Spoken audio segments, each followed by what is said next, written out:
휴가철이고 또 이렇게 아마 계획을 가지고 있으신 분들 아마 시간이 굉장히 귀중하지만 또 예배 드리고 이렇게 출발하시려고 하는 분도 있고 여러분 오늘 큰 은혜 받으시길 바랍니다. 음, 제가 9시 뉴스를 볼 때마다 끊임없이 범죄 사실들이 드러나더라고요. 그리고 그런 사람들을 감옥에 아마 이제 집어넣겠죠. 그러면서 이런 생각을 해봐요. 이 세상에 죄가 좀 죄를 사람들이 안 짓도록 하는 방법이 뭐가 있을까? 그런 좀 생각을 해보았습니다. 어떤 게 있을까요? 사람이 가능하면 죄를 안 짓도록 할 수 있는 방법. 사람이 왜 죄를 짓나요? 어, 뭐 시사적인 내용을 좀 담다면 뭐 검찰 68년 가운데 현직 차관급에 해당되는 검사장을 구속시키는 일은 68년 검찰 역사상 처음이라고 얘기합니다. 진경준 검사 얘기죠. 근데 그 사람이 그 넥슨으로부터 거기 김종주가 친구더라고요, 친구. 그러면서 거의 이렇게 뭐 이렇게 이 주식을 받았는데 주식도 자기 돈으로 산 게 아니라 뉴스를 봤더니 신문을 봤더니 이렇게 나와 있더라고요. 그 돈, 그 주식 내 돈 주고 사야 되냐? 그렇게 얘기를 했다고 그래요. 그 갈치 수준이라고 얘기합니다. 그렇게 해가지고 그게 몇 년 지나서 이렇게 했더니 126억 대박을 쳤다. 아, 그 사람이 만약에 자기가 그렇게 죄 지은 것이 드러날 줄을 알면 죄를 그렇게 지었을까요? 어떻게 생각하세요? 자기 죄가 드러날 줄 알면 그런 죄를 지을까요? 쉽게는 못 지을 겁니다. 근데 사람들은 죄를 지을 때 어떤 생각을 갖냐면 이 죄는 감춰질 수 있다고 생각하는 거예요. 두 번째, 죄를 줄일 수 있는 방법 중에 하나가 뭐냐면 죄에 따르는 그 벌이 어떤 것인가를 안다면 죄를 쉽게 짓지 않겠다는 생각도 해봤습니다. 제가 한 10년 전인가요? 10년이 넘었네요. 그건 한 20년은 못했고요. 싱가포르를 여행한 적이 있습니다. 근데 싱가포르는 이 벌금의 천국이고 그러면서 이제 범죄가 없는 나라로 그렇게 인식이 되어져 있더라고요. 그러면서 가이드가 이렇게 설명을 하는 것을 봤더니 싱가포르는 태형 제도가 지금도 남아 있다고 그럽니다. 그래서 그 태형 옛날 우리 그 사또가 죄진 사람 데려다가 형태에다 묶고 볼기를 내리잖아요. 엉덩이를. 그리고 거기다가 이제 볼기짝을 치잖아요. 그게 태형인데 그 싱가포르 태형은 그런다고 그래요. 이렇게 그 때리는 그 매에다가 화학약품을 바른답니다. 그래가지고 바지를 내리겠죠. 바지를 내린 게 아니라 그 엉덩이만 파져 있는 바지가 있더라고요. 그래갖고 그걸로 딱 엉덩이를 치면 아프기도 하겠죠. 근데 탁 그것을 뜯어내는 순간에 엉덩이 살이 다 벗겨지는 거예요. 그러면 태형을 5대 이렇게 맞는다 그러면 한 대 때리고 더 이상 때릴 수가 없어요. 왜요? 엉덩이 살이 다 벗겨져 버렸으니까. 그럼 이제 이 사람은 어쩌겠죠? 이제 감옥으로 가겠죠. 가서 뭐래요? 그 안기를 제대로 하겠습니까? 그것이 다. 그럼 이제 치료를 하잖아요.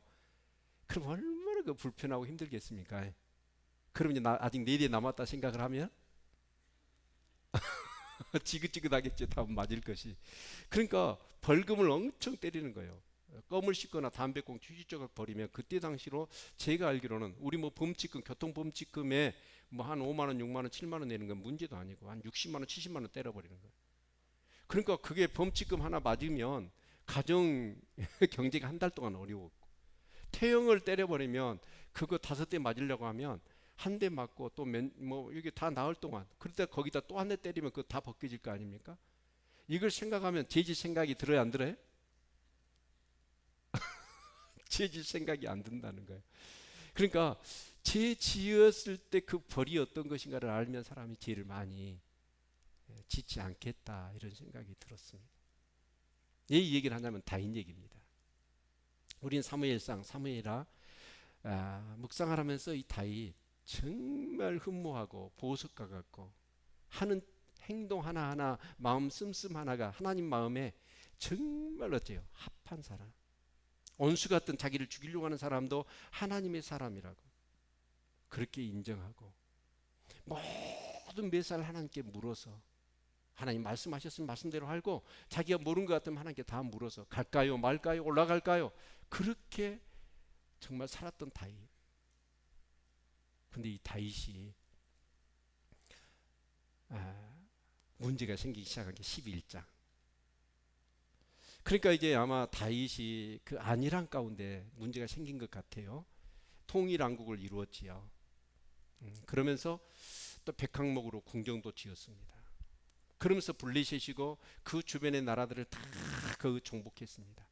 그래서 모세에게 창세기 15장 18절에 약속하셨던 그 말씀대로 그 주시기로 한 땅을 다 정복했어요. 그 암몬의 납바라고 하는 성 하나만 빼놓고 거의 다 정복한 것 같아요. 그러니까 이제 다윗이 어쩌습니까? 태평성대를 이룬 겁니다. 그래서 왕이 출전할 때 다윗은 어쩌습니까? 출전하지 않고 아마 이렇게 궁중에 남아 있었고, 그러다 보니까 어쩌습니까? 좀 평안하고 안일함이 찾아왔던 것 같아. 그리고 이제 잠을 늘씬 자고 아마 저녁참에 일어나서 이제 이렇게 옥상을 거닐었는가 봐요.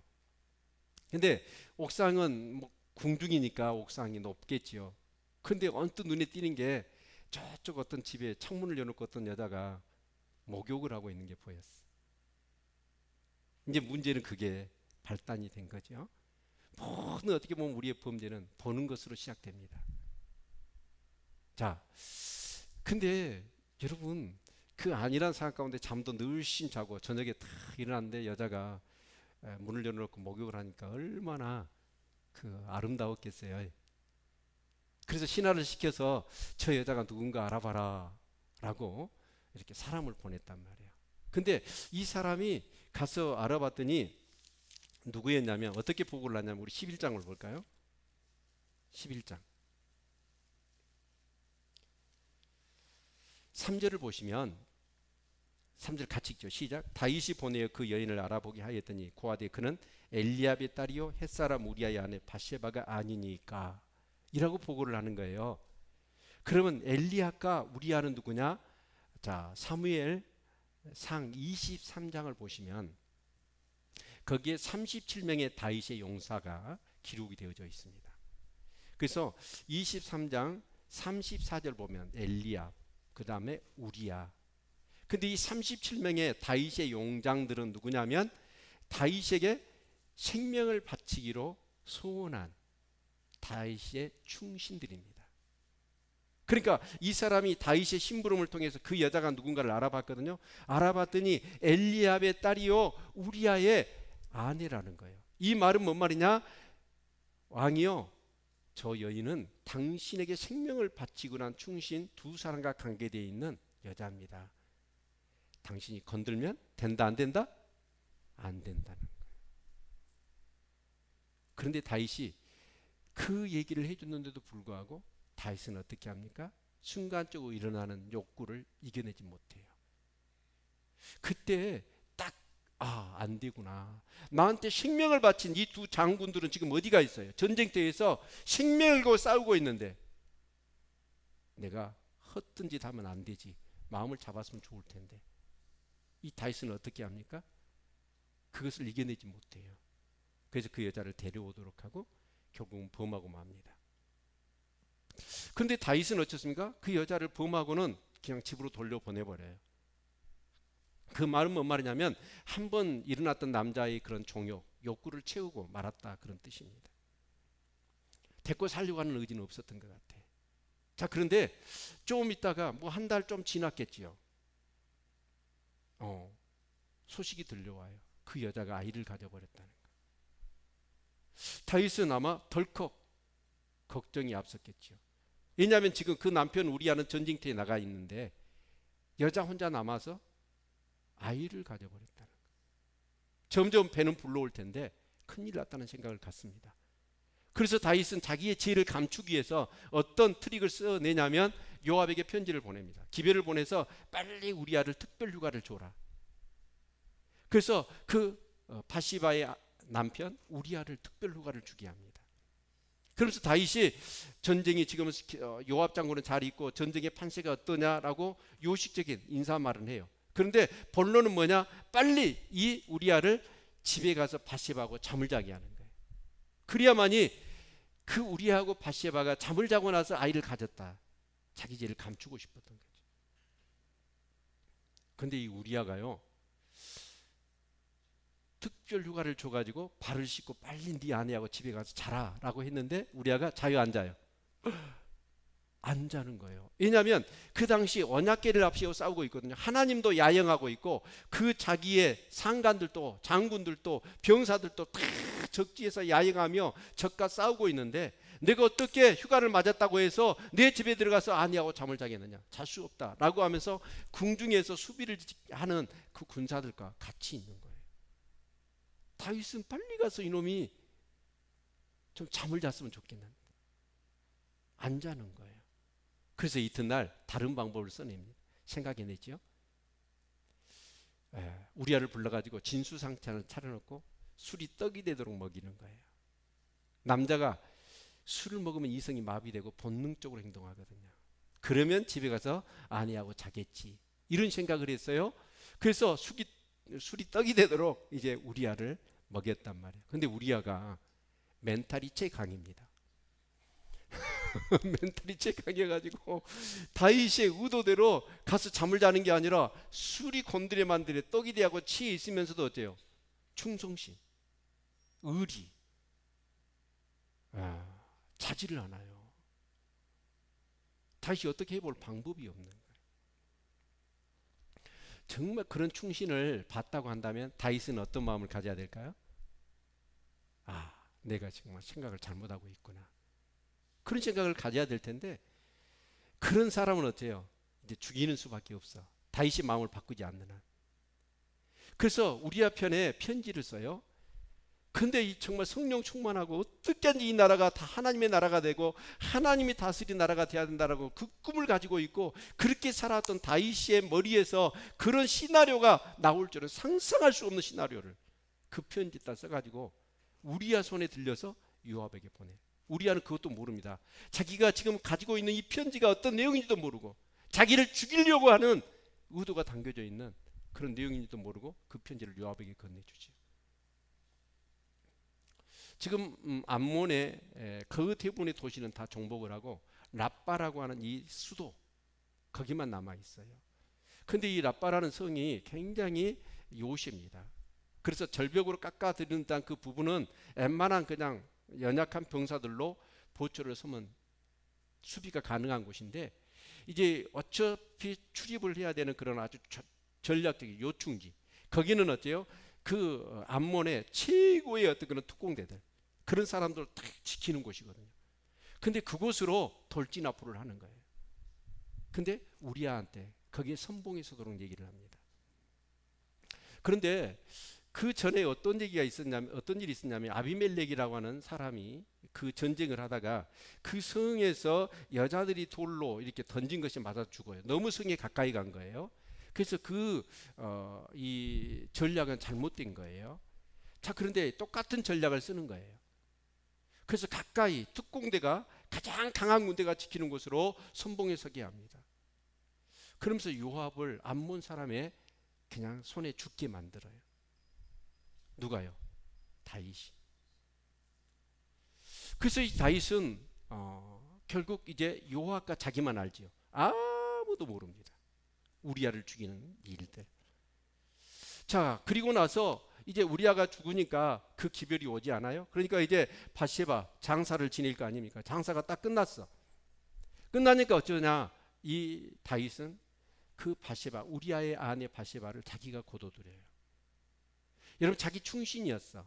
그런데 그 남편이 전장에서 죽었단 말이에요. 그러면 그 아내를 거둬들이면 이 왕은 어떤 왕이죠? 최고의 자비롭고 은혜가 있는 왕이에요. 생각해 보세요. 다윗이란 사람이 바세바를 범하고 그것을 감추기 위해서 우리아를 불러들이고 우리아를 통해서 그것이 안 되니까 우리아를 죽이잖아요. 그러면서 그 군민들 앞에는 최고로 자기의 모습은 자비로운 은혜로운 왕으로 그 바세바를 그냥 자기 아내 삼아버린 그 미망인을 거둬들이는 그런 모습으로. 그리고 이게 다윗은 어때요? 아무도 모른다 생각하고 그렇게 평안하게 살고 있는 겁니다. 그런데 어느 날 나단 선지자가 찾아와요. 나단 선지자가 찾아와서 무슨 얘기를 들려주냐면 어떤 한 성에 부자가 있고 가난한 자가 있는데 이 부자에게는 양과 염소가 많고 이 가난한 사람은 양 하나가 있다는 거예요. 근데 이 양을 자식처럼 자식들과 함께 먹고 같이 잠도 자고 그러면서 아마 자식은 있는데 딸은 없었는가 봐. 근데 이 양을 딸처럼 같이 먹고 자고 눕고 그렇게 딸처럼 귀하게 여기는 양이 있었다는 거예요. 근데 이 부자에게 어느 날 행인이 찾아왔어. 그러면 이 부자는 자기 양이나 어째요? 염소를 잡아야 될 텐데 자기 양과 염소 그 많은 양과 염소는 놔놓고 이 가난한 자의 딸처럼 여기는 양 한 마리를 뺏어가지고 잡아서 그 행인을 대접했다는 거예요. 이 얘기를 하니까 다윗이 너무 화가 나는 거예요. 자기가 다스리는 나라, 하나님이 다스리는 그 나라에 이런 놈이 있어서는 되겠느냐라고 하면서 굉장한 노여움을 갖습니다. 그러면서 하는 얘기가 이 사람은 반드시 죽어야 된다. 언어적으로는 죽고 또 죽어야 된다. 그러면서 그가 뺏은 그 양의 4배는 갚아야 될 것이다 라는 얘기를 하는 거예요. 자기 얘기하는지도 모르고. 그러자 나단 선지자가 그 사람이 누구냐라고 했겠죠. 당장 그놈은 죽여야 되고 그 재산을 몰수해서 4배를 갚아야 될 것이다 라고 하니까 나단 선지자가 그 사람 바로 당신입니다. 다윗은 철커덩했겠죠. 아무도 모릅니다. 자기 죄는 요압밖에 몰라요. 자기하고 다 감추어 주시는 상황이라고 생각했어요. 근데 누구 알아요? 나단은 어떻게 알았을까? 나단 선지자는 하나님이 가르쳐 주신 거죠.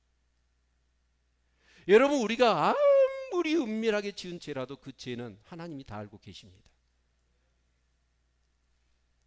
아멘.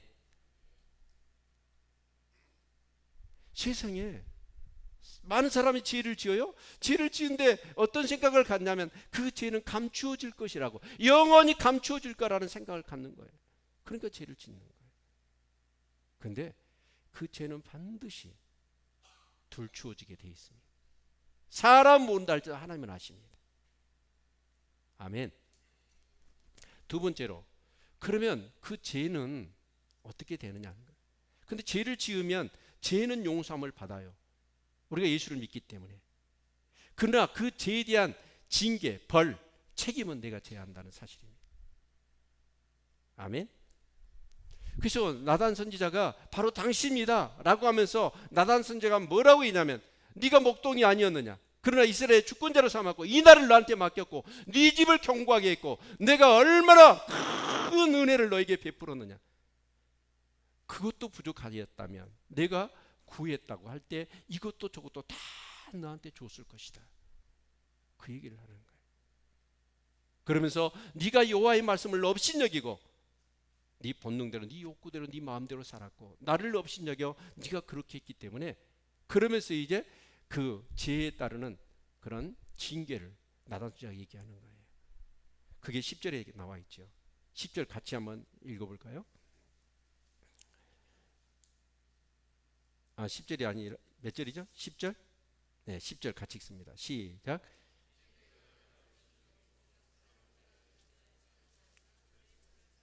네, 여기 첫 번째 하나님의 징계가 뭐냐면 칼이 내 집에서 영영이 떠나지 아니할 것이다 라고 말씀하고 있어요.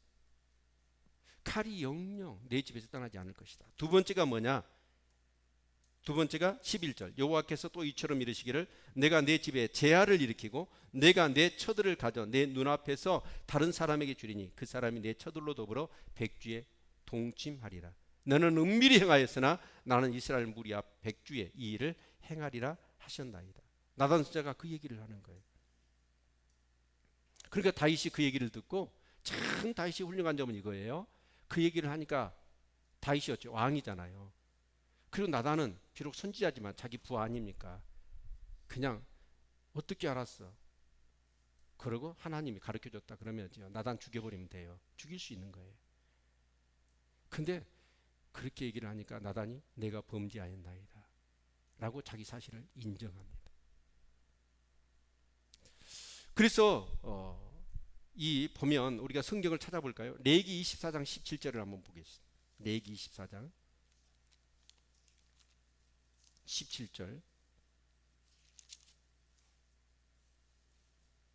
자, 같이 읽지요. 레위기 24장 17절. 자, 말씀을 보고 들으셔야 돼요. 여러분은 오늘 이 예배를 드릴 때 하나님을 만나야 되는데 무엇을 통해서 만나셔야 돼요? 말씀을 통해서 만나셔야 돼요. 아멘. 그래서 24장 17절 사람을 쳐 죽인 자는 반드시 죽일 것이요. 사람을 죽였어. 우리아를 죽였죠. 에? 그러면 다윗은 죽어야 돼, 안 죽어야 돼? 죽어야 돼요. 그리고 우리 레위기서 20장 10절 20장 10절 봅시다. 레위기 20장 10절 같이 읽습니다. 시작. 누구든지 남의 아내와 간음하는 자 곧 그 이웃의 아내와 간음한 자는 그 간부와 엄부를 반드시 죽일지니라. 그러니까 어떻게 했어요? 지금 바세바를 범했죠. 그러니까 다윗 죽어야 돼, 안 죽어야 돼요?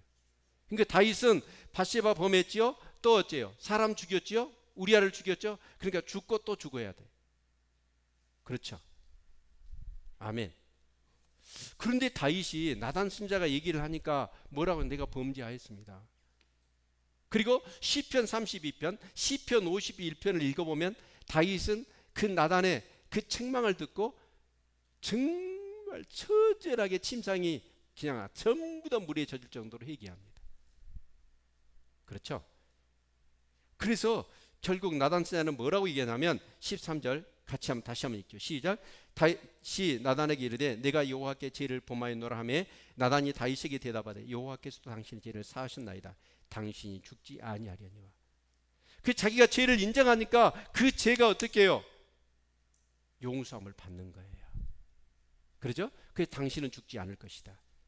그러나 당신이 지은 죄로 인한 벌은 받아야 될 것입니다. 라는 얘기예요. 자, 그러면 우리가 한번 생각해 봅시다. 다윗이 자 바세바를 범하고 우리아를 죽인 걸로 인하여 내 집에 칼이 영원히 떠나지 않을 것이다. 두 번째는 네 첩들이 백주에 어떻게 될 것이다?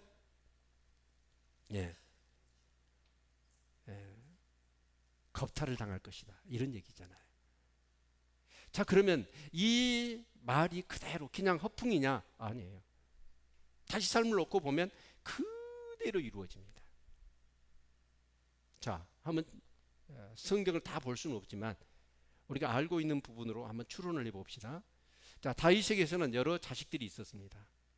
뭐 2대까지 갈 필요가 없어요. 다윗의 자식들 안에서만 일어난 일만 생각해 보면, 자, 다윗에게는 암논이라고 하는 큰 아들이 있었고 배다른 아들 압살롬이 있었습니다. 근데 그 압살롬에게는 여동생 다말이 있었습니다. 근데 이 암논이라고 하는 큰 아들이 다말을 짝사랑해요. 그래서 상사병이 걸리고 말아. 그래서 그냥 다말만 생각하면 어째요? 잠이 안 오고 밥맛도 없고 그래가지고 상사병이 걸려서 시름시름 하고 있으니까 아버지가 문병을 갔네. 너 다말 너 왜 그러냐? 다윗이 갔단 말이에요. 왜 그러냐? 그러니까 몸이 좀 안 좋습니다. 근데 저 누이 다말이 와서 좀 나한테 음식도 좀 만들어주고 죽도 좀 끓여주고 그러면 금방 나을 것 같습니다. 그랬어. 그러니까 다윗이 어쨌습니까? 아니 자식이 큰아들 자식이 낳는다고 그러니까 다말한테 명령을 내린 거예요. 너 오빠 좀 가서 간병도 좀 하고 그 요리 좀 해가지고 좀 기도 좀 회복하고 빨리 낫게 좀 해라. 그러니까 다말이 어째요? 아버지가 시키니까 갔단 말이에요. 그러니까 이제 암논이 어째요? 이 다말이 오니까 다말을 어떻게 겁탈을 하려고 그래. 오빠가 배다른 동생이죠. 그러니까 다말이 어떻게 해요? 거부를 합니다. 그러니까 이 암논이 어쩌냐? 다말을 사랑했던 마음이 싹 가셔버려. 그리고 남자로서의 그런 종욕적인 본능만 남아. 그리고 겁탈을 해버리고 말아요. 그리고는 이제 다말을 한번 이렇게 범하고 나서 그냥 헌시작전을 벌여버리는 거예요. 그래도 다말은 좋아해서 그런 줄 알았단 말이에요. 근데 그 마음이 싹 사라져 버립니다. 그러니까 이제 이 다말이 어떻게 해요? 집으로 와가지고 그냥 완전히 우울증에 사로잡혀. 그래가지고 방에도 나오지 않고 정말 고통스러워하고 있으니까 오빠 압살롬이 너무 안 됐잖아요. 너 왜 그러냐 갑자기. 그렇게 물어보니까 다말이 그러는 거예요. 자초지종을 얘기해.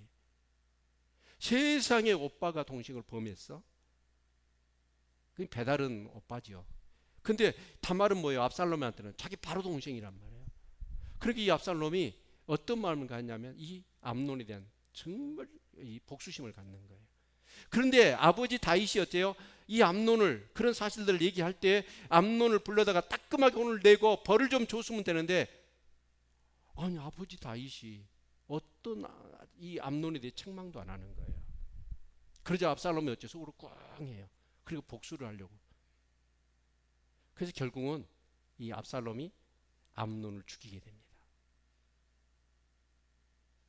자, 그리고 나서 이 암논은 어쩌냐? 아버지 다윗에 대해서 마음이 좋지 않아. 근데 이제 항상 그렇잖아요. 이 정권도 그 주위에 당의 중심이 아닌 불만을 가지고 있는 사람들이 없지 않아 있습니다. 그 중에 한 사람이 누구냐면 아히도벨입니다. 근데 아히도벨은 누구냐면 바세바의 할아버지거든요. 근데 이 아히도벨은 어느 정도 안 것 같아. 다윗이 자기 손녀뻘 되는 바세바를 손녀를 범했잖아요. 그리고 그 남편 우리아가 죽고 이런 것에 대해서 뭔가 좀 앙심을 가진 것 같아. 그래서 이제 압살롬이 어떻게 해요? 아히도벨과 마음을 같이 해서 다윗에게 쿠데타를 일으키는 거예요. 그래서 쿠데타를 일으킬 때 이 다윗은 이 나단 선지자가 얘기했던 칼이 내 집에서 영원히 떠나지 않냐리라 이 말을 기억해요. 그런데 올 곳이 와버렸잖아요. 압살롬이 아버지를 대항해서 쿠데타를 일으켜버렸단 말이에요. 그래서 다윗은 붙으면 대부분의 사람은 전부 다 다윗 편이에요. 그런데 다윗은 어떻게 해요? 압살롬하고 붙으면 칼이 그 집에서 영영이 떠나지 않아. 아버지가 아들을 칼로 죽여야 돼. 이런 상황을 피하기 위해서 다윗은 그냥 도망을 가버립니다. 도망을 가면서 자기의 그 첩 10명을 그 궁에다가 남겨놔요. 근데 압살롬의 군대 가가지고 금방 그 성을 이제 정복해버리고 차지해버리죠. 자, 그렇게 해서 결국은 이 압살롬이 쿠데타를 일으켜요. 쿠데타를 일으키니까 나중에는 결국 이제 이 다윗이 도망을 하면서 칼이 영영 내 집에서 떠나지 아니하리라 이 말씀을 생각하면서 칼을 피하고 싶었던 거예요. 그래서 세 장수한테 요압이나 아비새나 그 장수들한테 무슨 얘기를 하냐면 절대로 압살롬을 죽이지 마라. 신신당부를 해요. 근데 요압이 어떻게 합니까? 압살롬을 죽여버려요. 그리고 나서 다윗의 말년에 또 어떤 일이 일어나냐면 다윗의 말년에 이제 자기가 죽을 때가 돼요. 그래서 이제 그 왕이 죽을 때가 되어지면 또 강력한 왕이잖아요. 그럼 그 다음 후계자의 문제가 생기는 거예요. 그 중에 한 아들이 아도니아입니다. 근데 아도니아 주위에 또 사람들이 사바사바 해가지고 야, 니네 아버지의 마음이 솔로몬에게 있는 것 같다. 그래 네가 빨리 선수를 쳐라. 라고 해서 그 주위의 사람들이 모여가지고 아도니아 중심으로 모여 자기가 스스로 왕이 돼버려. 아도니아가. 근데 다윗의 마음은 누구에게 있어요? 솔로몬에게. 솔로몬 후계자로 세우고 싶은 거예요. 그래서 결국은 아도니아 죽습니다. 근데 여러분 출애굽기 22장 1절에 보면 양을 다른 사람에게 빼앗았잖아요. 그러면 몇 배를 갚아야 되면 4배를 갚아. 남의 것을 토색한 일이 있다면 그러니까 누구죠? 셀이 누구죠? 삭개오가 만일 네 것을 토색한 일이 있으면 4배를 갚겠습니다 라고 얘기를 했던 것은 성경적이에요. 그러니까 다윗이 양을 어떻게 훔쳤잖아요. 훔쳤으니까 그 부자가 자기 양들이 많은데 가난한 자의 정말 딸처럼 여기는 그 양 한 마리 그것을 빼앗았으니까 4배로 갚아야 될 것이다. 그런데 다윗은 우리아를 죽였잖아요. 그런데 정확하게 얘기하면 결국은 어쩌요? 칼이 그 집에서 영원히 떠나지 않을 뿐만 아니라 4명의 아들이 죽습니다. 첫 번째 바세바가 가지고 있었던 첫 번째 아이가 죽습니다. 두 번째 암논이 죽습니다. 압살롬이 죽습니다. 아도니아가 죽습니다. 여러분 기억하셔야 돼요. 내가 죄를 지으면 하나님 말씀대로 벌을 우리는 받아야 됩니다. 아멘 안 하시니 벌받기 싫어갖고. 아멘. 자기 자식들 대해서 칼부림이 난 것을 보면서 이 다윗은 뭔 생각을 했을까요? 저 못된 놈들, 자신의 아이들을 탓할 수가 없었을 거예요. 자신들 가운데 서로 죽고 죽이는 이런 참상이 빚어지는 것을 보면서 다윗은 가슴을 쳤을 거예요. 내 죄 때문이구나. 내가 우리 아를 죽인 것 때문에 내 자식들이 이렇게 벌을 받는구나. 피눈물을 흘렸을 거예요. 두 번째 벌이 뭐였냐면 내 첩들이 백주에 그 윤관을 당할 것이다. 근데 아이도벨이라고 하는 바세바의 할아버지가 압살롬이 쿠데타를 일으키니까 모든 사독이나 그런 아비아달이나 그런 사람들은 다윗에게 붙어요. 그런데 아이도벨 이 사람이 압살롬과 찰싹 달라붙습니다. 근데 그 당시에 그 압살롬이 쿠데타를 일으켰거든요. 쿠데타를 일으켰는데 다윗의 영성이나 성품이 워낙 출중합니다. 그러니까 국민들의 그런 여론과 민심이 압살롬이 쿠데타를 일으켰지만 압살롬에게 가지를 않아. 여전히 다윗, 그리고 아버지 아들의 싸움에서 사람들, 국민들은 이런 생각을 갖는 거예요. 저 압살롬이 쿠데타를 일으켰지만 이 쿠데타는 성공하지 못해. 여러분, 쿠데타는 성공하면 대박이지만 성공 못하면 뭐예요? 죽는 거예요. 망하는 거예요. 근데 국민들의 마음속에는 어떤 생각을 갖고 있냐면 이 압살롬의 쿠데타는 실패할 수밖에 없다는 생각을 다 가지고 있어요. 그러니까 이 압살롬이 쿠데타를 일으켰지만 국민들의 마음은 여전히 어디에 있어요? 다윗에게 있는 거예요. 이 아이도벨이 이 민심을 파악해요. 파악하면서 압살롬한테 지금 민심이 이렇습니다. 당신이 쿠데타를 일으켰고 당신이 이스라엘의 왕이라고 하지만 이 백성들은 여전히 다윗을 왕으로 이기고 있고 이 쿠데타는 실패할 거라는 생각을 가지고 있습니다. 그러니까 압살롬이 물어와. 그러면 어떤 방법이 있겠느냐? 그러자 아이도벨이 어떤 계략을 얘기하냐면 그 후궁들 10명을 남겨놨잖아요. 그래서 궁중 위에 지붕에다가 천막을 칩니다. 그리고 백성들이 의도적으로 보도록 하고 이 압살롬이 그 10명의 다윗의 처들을 한 명씩 이렇게 범하는 거예요. 그런데 중동 국가는 그렇습니다. 그 나라 왕이 그 전황을 쫓아냈다든지 쿠데타를 일으켰다든지 아니면 정복했다든지 했을 때 반드시 하는 게 뭐냐면 이제 내가 왕이다 라는 것을 공식적으로 드러내는 건 뭐냐면 그 전황의 부인들을 범하는 거예요. 그걸 통해서 내가 진정한 왕이다 라는 것을 보여주는 거지. 그래서 압살롬은 당신이 그 아버지 그 다윗의 그런 첩들을 전부 다 범하라는 거예요.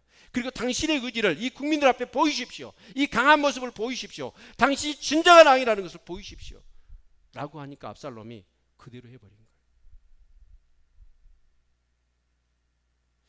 이 얘기를 들었을 때 다윗은 어떤 생각을 가질까요? 압살롬을 탓할 수 있을까요? 탓할 수가 없지요. 나단 선지자를 통하여 분명하게 얘기했잖아요. 네 첩들이 백주에 모든 사람이 보는 눈 앞에서 너는 은밀히 얘기했지만 나는 백주에 네 첩들이 그렇게 부끄러움을 당하는 것을 나는 보일 것이다. 그것을 들었을 때 이 다윗은 어때요? 가슴을 쳤을 거예요. 그 수치가 뭐예요? 자기 죄 때문이잖아요.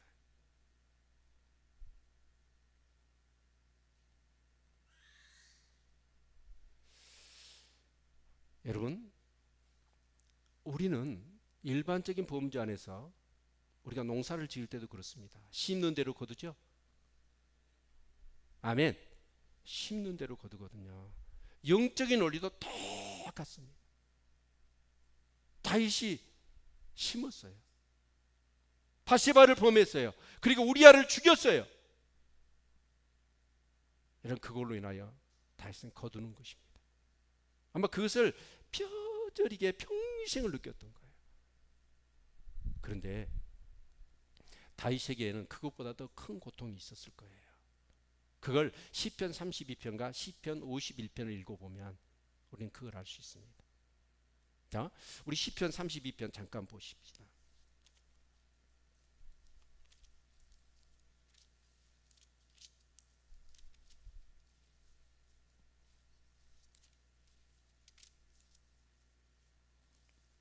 우리 같이 한번 우리 많이 살펴봤던 말씀 아닙니까?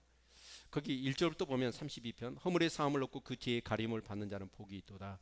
마음에 간사가 없고 여호와께 정죄를 당치 않는 자는 복이 있도다. 내가 토설지 아니할 때 종을 신음함으로 내 뼈가 시하였도다. 자기가 그 죄를 짓고 그 죄 문제로 인하여 그것을 하나님 앞에 다윗이 누굽니까? 정말 하나님을 경외했던 사람 아닙니까? 평상시에도 어쩌습니까? 다윗은 항상 하나님과 교제했고 하나님의 마음에 합한 사람이었고 뭔 일을 하든지 간에 하나님 앞에 물었고 자기가 마음에 묵상할 때 그 묵상을 하나님이 열납하셨고 그 하나님의 마음을 자기에게 그대로 느끼게 하셨단 말이에요. 그런데 그 죄를 짓고 나서부터는 하나님과의 관계가 뚝 끊어져 버린 거예요.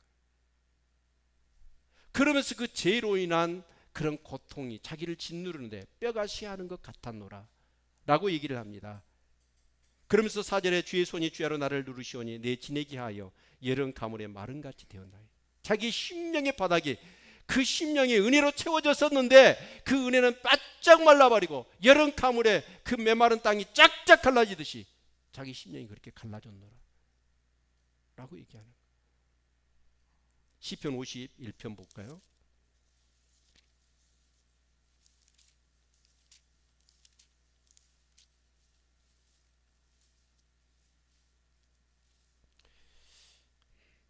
시편 51편을 보면 10절부터만 봅시다. 10절 하나님이여 내 속에 정한 마음을 창조하시고 내 안에 정직한 영을 새롭게 하소서. 나를 주 앞에서 쫓아내지 마시며 주의 성신을 내게서 거두지 마소서. 정말 자기의 속에 정한 마음과 정직한 영을 새롭게 해달라. 그러면서 나를 주 앞에 쫓아내지 마시고 주의 성신을 내게서 거두지 말아달라. 하나님 앞에 간절히 부르짖고 있습니다. 자식들 안에 칼부림이 일어나는 거, 자신들의 부인들이 그것도 다른 사람도 아닌 아들에 의해서 백주대낮에 겁탈을 당하는 그 수치를 당하는 것보다 다윗에게 고통이 뭐였냐면 하나님과의 관계가 끊어지고 그로 인하여 그 죄로 인한 그 고통이 자기를 짓누를 때 그 고통은 너무나 컸다라는 거예요.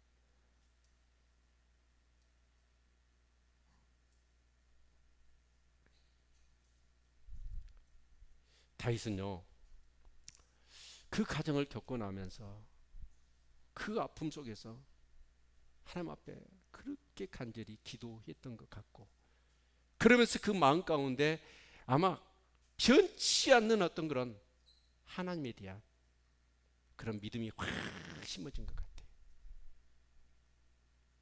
그래서 우리가 열왕기상 1장의 말씀을 보면 우리가 잘 알고 있듯이 다윗이 나이가 많아요. 그러니까 몸이 식어버린 거예요. 잠을 잘 때. 그래서 옛날 왕들은 그랬는가 봐요. 아주 예쁜 처녀를 왕이 잠잘 때 같이 집어넣어줘. 흔히 말하면 인간 난로. 그렇죠? 그래서 그 이쁜 여자를 껴안고 자면 나이가 들어서도 몸이 따뜻하고 또 뭐 이렇게 남자가 여자 껴안고 자면 좋지 않겠어요? 안 그러나요? 그렇게 해서 놓아줬단 말이에요. 그러니까 수넴 여인 아비삭이라는 동료, 아리따운 여인을 집어넣어준 거예요. 그런데 다윗이 어쩌습니까? 동치미 안 해요. 안 해요. 여자 생각하면 튀어버렸어요. 얼마나 자기가 죄 지은 걸로 인하여 그 벌을 당한 것이 힘들고 고통스럽고 그 범죄로 하나님과의 관계가 끊어진 것이 너무나 아파.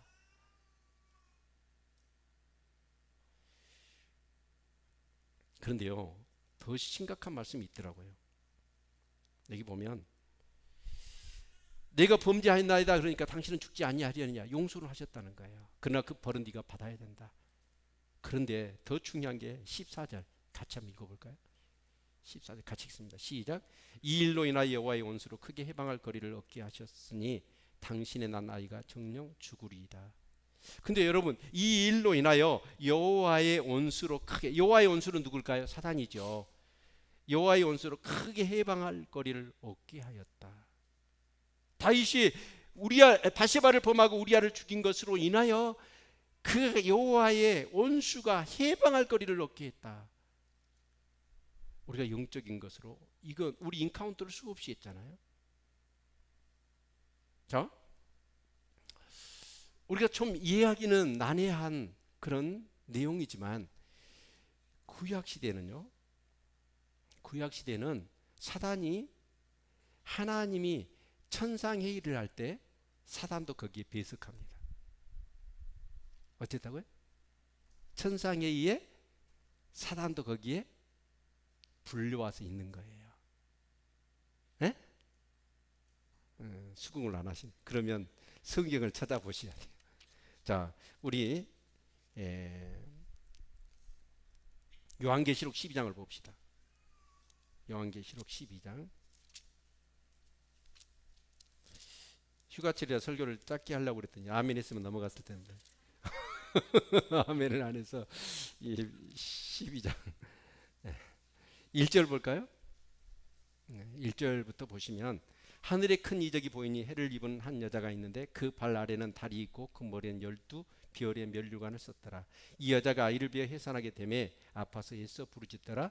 하늘에 또 다른 이적이 보이니라. 보라 한 큰 붉은 용이 있어 머리가 7이요 뿔이 10이라. 그 여러 머리에 7 면류관이 있는데 그 꼬리가 하늘 비어 3분의 1을 끌어다가 땅에 던지더라. 용이 해산하는 여자 앞에서 그가 해산하면 그 아이를 삼키고자 하더니 여자가 아들을 낳으니 이는 장차 철장으로 만국을 다스릴 남자라. 그 아이를 하나님 앞과 그 보좌 앞으로 올려가더라. 여러분, 우리 구속사 강의 시간에 여자는 누구였죠?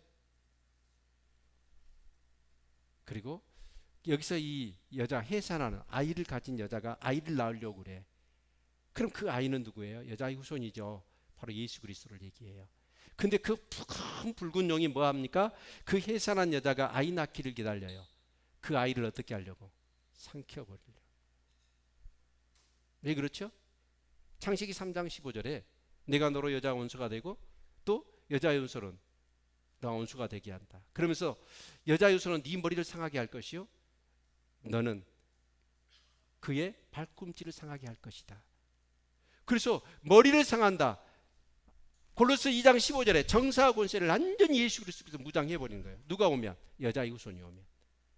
그러니까 그 아이, 그 여자가 아이를 낳을 때 그 아이를 어떻게 해요? 얼른 삼켜버려야 돼. 그래서 어떻게 했습니까? 십자가에 죽이잖아요. 근데 하나님께서 어떻게 하셨죠? 죽은 예수 그리스도를 부활 승천시키셨죠. 아멘. 그래서 용이 삼키려고 했어. 1차는 성공해서 십자가에 죽였으니까. 그런데 그 아이가 어떻게 해요? 부활하고 승천했어. 그리고 승천해가지고 12장 다시 봅시다. 6절 요한계시록 12장. 그 여자가 강야로 도망하며 거기서 1260일 동안 저를 양육하기 위하여 하나님 예비한 곳이 있더라. 그러면서 7절 봅시다.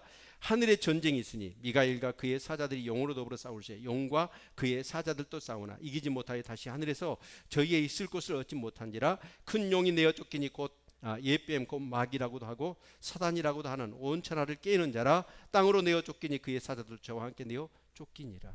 예수님이 부활 승천하셔서 그 승천하셔서 하늘나라에서 첫 번째 전쟁이 일어나요. 그 전쟁이 뭐예요? 미가엘 하나님의 군대 장관에게 명령을 해요. 그래서 용과 그 용의 무리들과 싸우라고 명령을 내려요. 그래서 그 미가엘 군대 장관과 그 하나님의 군대가 용과 그 무리들과 싸워서 이겨요. 그러니까 그 용이 어떻게 해요? 땅으로 내어 쫓겼다는 거예요. 아멘.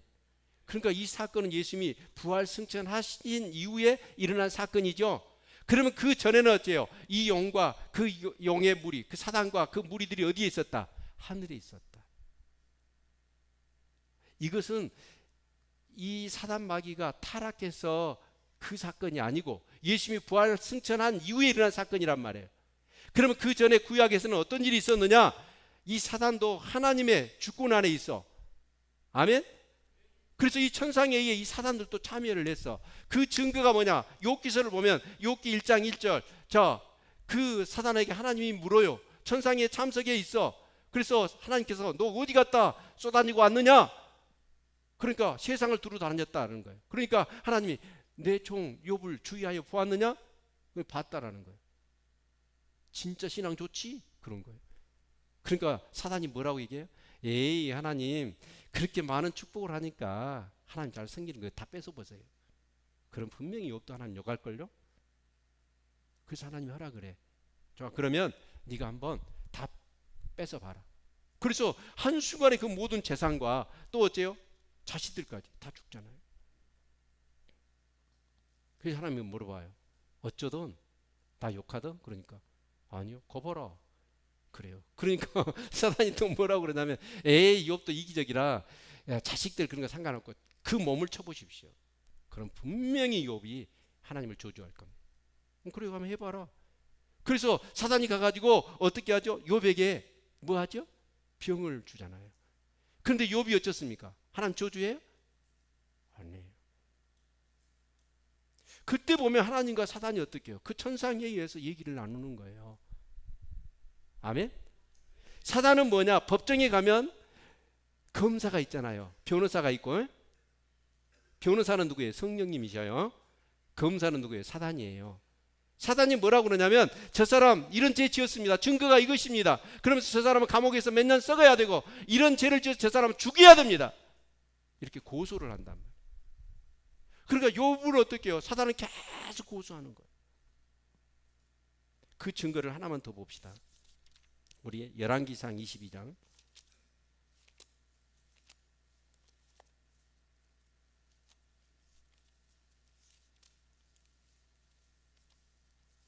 열왕기상 22장 19절부터 보실까요? 열왕기상 22장 19절 보면 배경은 이렇습니다. 이 본문의 배경은 이스라엘의 아합 왕이 다스리고 있어요. 근데 아합이 저기 시돈 여인 이세벨을 자기 왕으로 맞아들여요. 그러면서 이 이세벨이 이스라엘의 바알과 아세라 우상을 끌어들여요. 그래서 이스라엘을 그래도 북쪽 이스라엘로 나눠져 있지만 북이스라엘은 하나님의 백성이란 말이에요. 하나님의 나라고. 그런데 그 땅을 완전히 우상으로 그냥 오염시켜 버린단 말이에요. 그래서 천상회의를 해요. 하나님께서 천상회의를 통해서 이 아합이 이 못된 짓을 하는데 이 아합을 길랏 라못의 전쟁에 이끌어서 죽여야 되는데 누가 그 일을 하겠느냐. 그러니까 미가야 선지자를 통해서 이 천상회의하는 모습을 하나님께서 보여주신 거예요. 자, 19절 봅시다. 미가야가 가로되 그런즉 왕은 여호와의 말씀을 들어서 내가 보니 여호와께서 그 보좌에 앉으셨고, 자, 천상회의의 보좌에 앉으셨죠. 하늘의 만군이 그 좌우편에 모시고 서 있는데 여호와께서 말씀하시기를 누가 아합을 깨어 저로 길랏 라몬에 올라가서 죽게 할고 하시니 하나는 이렇게 하겠다 하고 하나는 저렇게 하겠다 하였는데 한 영이 나와서 여호와 앞에 서서 말하되 내가 저를 깨이겠나이다. 여호와께서 저에게 이르시되 어떻게 하겠느냐. 가로되 내가 나가서 거짓말하는 영이 되어 그 모든 순자의 입에 있겠나이다. 여호와께서 가라사대 너는 깨겠고 또 이루리라. 나가서 그리하라 하셨은즉 이제 여호와께서 거짓말하는 영을 앙의 이 모든 순자 입에 넣으셨고 또 여호와께서 앙에게 대하여 하를 말씀하셨나이다. 이 거짓말을 하는 영이 누구예요? 사단이에요. 사단이 아합에게 자꾸, 그러니까 이제 미가야 선지자는 진실을 얘기합니다. 근데 거짓 선지자들이 자꾸 뭐라고 얘기해요? 거짓된 말을 아합에게 막 얘기를 하는 거예요. 결국은 그래서 이 거짓된 영의 미가야 선지자 얘기를 들었으면 아합 안 죽어요. 근데 거짓된 영들이 자꾸 가서 아합에게 얘기를 하니까 아합이 어째요? 길랏 라몬 전쟁하러 가. 그리고 거기서 죽어요. 그러니까 구약 시대 때는 그 천상에 누가 있어요? 천상에 사단도 있었다, 그런 뜻이에요. 가서 뭐래요? 자꾸 하나님 앞에 저 다윗 보세요. 당신 앞에 그렇게 충성스럽고 정말 하나님의 나라를 이루려고 하는 저 놈도 아내를 범하고 자기 일을 위하여 생명을 바친 부인을 범하고 그것을 감추기 위해서 그 생명 바친 충신을 죽이는 저런 못된 놈, 저런 죽어야 됩니다. 자꾸 고소를 하는 거예요. 그런데 다윗이 그때 나는 그런 죄 안 범했다고 부인을 해버렸다면 다윗은 요절나는 거예요. 그런데 다윗이 어째요? 자기 죄를 인정해요. 자기 죄를 인정하면 어떻게 돼요? 그 죄는 흘러갑니다. 아멘. 그러나 그 죄를 죄를 지어놓고도 죄를 인정하지 않으면 어떻게 해요? 그 죄가 흘러갈 통로가 막혀버려요. 아멘. 자, 그러면 오늘 이 시대는 어쩌냐? 그러면 그 사단과 그 무리들이 어떻게 하늘에 쫓겨서 이 땅에 있어요. 이 땅에 있는데 그러면 이제 우리가 죄를 짓잖아요. 죄를 지어서 천상에서 하나님 앞에 검사처럼 이놈 죄 지었으니까 이렇게 막 벌을 내려야 되고. 여러분 그럴 수 없어요. 그런데 그 나쁜 것들은 언제 우리가 죄를 지을 때마다 우리 안에 들어와. 우리 안에 들어와서 너 죄 지었지. 너 이런 죄 지었지. 네가 목사야? 네가 장로야? 네가 하나님 믿는 사람이야? 그래가지고 천국 간다고? 구원받았다고? 수없이 우리를 어떻게 해요? 고소하는 거예요. 그래서 어째요? 우리 어떻게는 신앙의 정체성, 믿음의 확신, 구원의 확신, 사죄의 확신, 그걸 다 뺏어가 버리는 거예요.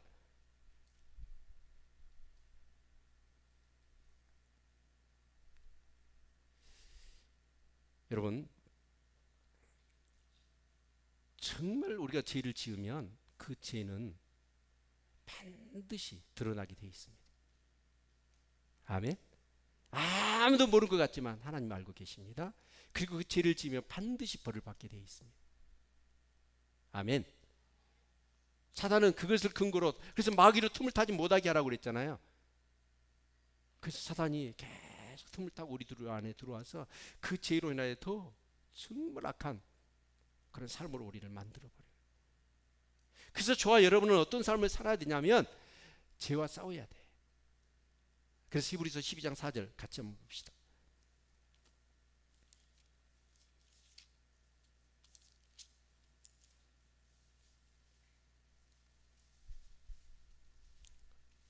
같이 읽겠습니다.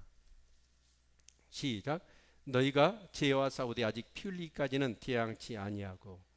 죄와 싸우되 너희가 어떻게 했다? 피 흘리기까지는 태양치 않았다는 거예요. 그러나 우리는 어째요? 피 흘리기까지 죄와 싸워야 돼요. 예요. 죄를 지으면 죄는 감춰질 수가 없어. 하나님 다 알고 계셔. 다 알고 있으니까 그 죄로 인하여 어떻게 해요? 반드시 벌을 받아. 용서는 받아, 우리가 예수를 믿기 때문에. 그러나 벌은 받아야 된다. 아멘. 성경은요 진리를 담고 있습니다. 다윗의 일생에 대한 얘기가 아니에요. 다윗의 일생을 통하여 그 삶 속에 중요한 영적 진리를, 어느 시대나 어느 상황이나 어느 사람에게 맞는 그 진리를 내포하고 있는 거예요. 그렇죠? 아멘. 이런 말이 있습니다. 귀로 배우지 않으면 몸으로 배워야 합니다. 시작. 귀로 배우시면, 말씀을 듣고 깨달으면. 그래서 우리 다시 사무엘하 12장 어떤 말씀이 있냐면 9절에 보니까 그런데 그러한데 어찌하여 네가 여호와의 말씀을 업심 여기고, 여호와의 말씀을 업심 여겼다는 말씀이 있죠. 그리고 10절 봅시다. 이제 네가 나를 업심 여기고. 네가 나를, 나는 누구예요? 하나님이죠. 하나님을 업심 여기는 것이 뭐예요? 하나님 말씀을 업심 여기는 거예요. 그러니까 하나님의 말씀을 귀로 배우면, 하나님 말씀을 듣고 그 말씀을 깨우쳐 깨달아 알고 그 말씀대로 살면 돼요. 그럼 복을 받아. 근데 말씀으로 배우지 않으면 그때는 어떻게 되는 거예요? 몸으로 배워. 귀로 배울래요? 몸으로 배울래요? 두드러 맞고 배울래요? 존말할 때 배울래요?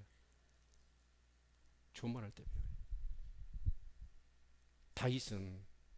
다윗 같은 사람도 그렇게, 저는요 계속 사무엘상 하 묵상하면서 다윗이 너무 보석 같은 거예요.